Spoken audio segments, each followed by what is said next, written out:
You ask Tiger to calculate. This deals with finding the midpoint between 2 points. The midpoint between the 2 points is -9, 29.5. Let's solve it step by step.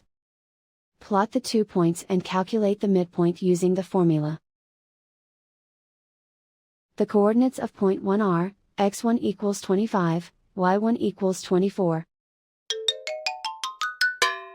The coordinates of point 2 are, x2 equals -43, y2 equals 35. PM represents the midpoint of the 2 points.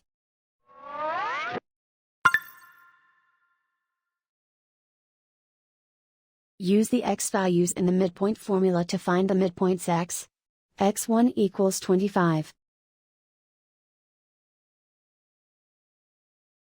x2 equals -43. Simplify the arithmetic.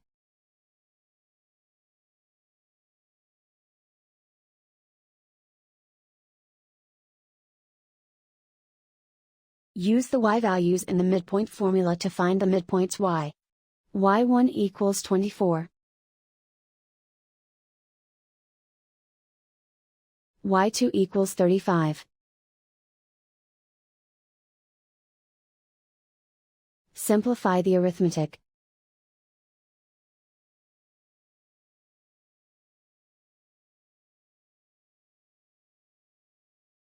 And so, the midpoint is -9, 29.5.